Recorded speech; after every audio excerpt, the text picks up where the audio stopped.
A day in my life as a babaeng walang pahinga, hoy! Hello sa inyo mga biday! Before today mga mi, pagkatapos namin salubungin yung birthday ni Daddy, eto nga ay yung mga ganap kinabukasan. Pagkatapos nga namin mamalengke ng umaga, eto nga't ginagawa na nga ni Daddy yung kanyang gustong ulamin. Ay, gustong ipulutan. Natapos na nga rin ako magprito dyan ng imbutido mga mi, bumili nga kami ulit at this time ay 3 na nga ang binili ko. Nasarapan kasi kami nung gabi, kaya naman ito for the go. Tawang-tawa talaga ako dito sa asawa ko dahil sabi niya ay magmi-mini vlog daw siya. At ang sabi ko naman ay sige for the go, i-push mo yan. Iba talaga kapag may asawa kang vlogger, iba ang impluensya. Char.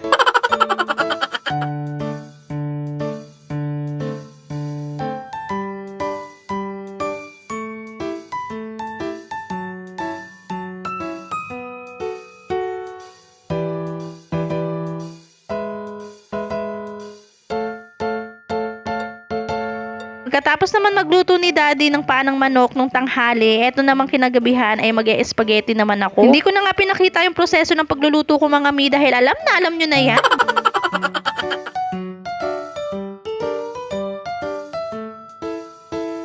Eto lang talaga yung mga ganap nung birthday ni Daddy mga mi dahil balak talaga naming lumabas pero ng araw na yan ay talaga namang wala ring tigil ang ulan at panay din ng ambon tapos biglang lalakas, ganun. Tuwing birthday talaga ni Dada ay tag-ulan kaya naman wala kaming choice kundi dito na lang muna kami sa bahay at okay naman at masaya naman kahit dito lang kami. Balak kasi sana namin talaga mag-beach mga mi dahil marami nga ditong public beach at wala talagang entrance, papasok ka na lang ganun. Magdadala ka na lang ng baon tapos ayan, swimming ka na, ganun. At dahil nga hindi nakikisama ang panahon, kaya naman eto dito na lang kami.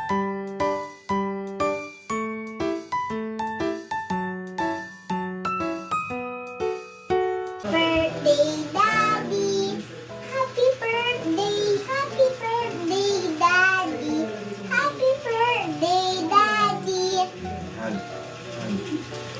Nabukasan naman ng hapon mga mi, nadaanan nga namin tong Japanese cake, kaya naman bumili na kami. Minsan na nga lang kami makakita ng ganito, kaya naman nag-hoard na kami ng 20 pieces para naman hanggang kinabukasan ay meron kaming kakainin. At isa pa ay favorite naman ni CJ itong pancake. Nung araw na yan, walang tigil pa rin ang ulan, kaya naman ayan, nagdala kami ng payong kasi baka abutan kami ng ulan. Nung dalaga ako mga mi, isa talaga to sa pinaka-paborito kong kinakain. Sa mga Bisaya nga dyan ay alam na alam talaga nila to. Nakalimutan ko na kasi yung tawag dyan. Paki-comment naman kung anong tawag dyan mga mi. Gawa nga yan sa kamoting kahoy na may palaman sa loob. Ganun. After naman namin doon, eto dumiretso na kami dito sa palengke at namimili nga kami ng aming uulamin for today. Ang hirap nga mag-decide kapag nga binabalik sa'yo yung tanong. Nagtanong ka kung anong gusto mong ulamin. Ikaw ba anong gusto mong ulamin? Ganun. Kaya nauwi kami dito sa hipon mga mi. Magba-buttered shrimp na lang ako at eto dinagdagan nga namin ng galunggong dahil para kinabukasan nga ay hindi na kami lalabas. Matagal-tagal na nga din namin tong uulamin mga mi at tuwang-tuwa nga ako dyan kay ate dahil dinagdagan nga niya ng isa.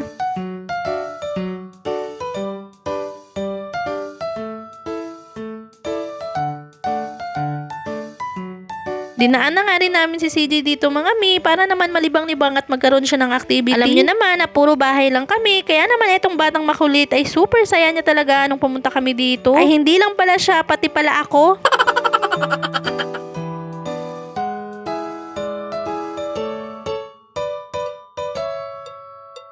Habang pinagmamasdan ko nga yung anak ko dyan mga mi, Diyos ko day, napakalaki na at napakabilis na talaga ng panahon. Nagiging emotional talaga ako, hindi ko alam kung bakit. Bigyan ko na kaya to ng kapatid. Charis. Napapasabi na lang talaga ako sa sarili ko na hinay-hinay lang sa paglaki anak. Mamimiss ko talaga yung mga ganitong moment natin. Diyos ko day, ayoko talagang lumaki kaagad na.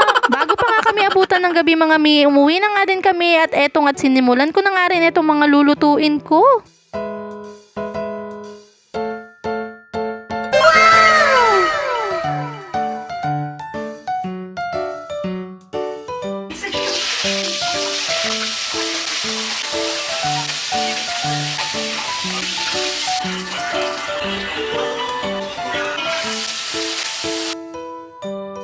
At yun lang muna for today mga mawe.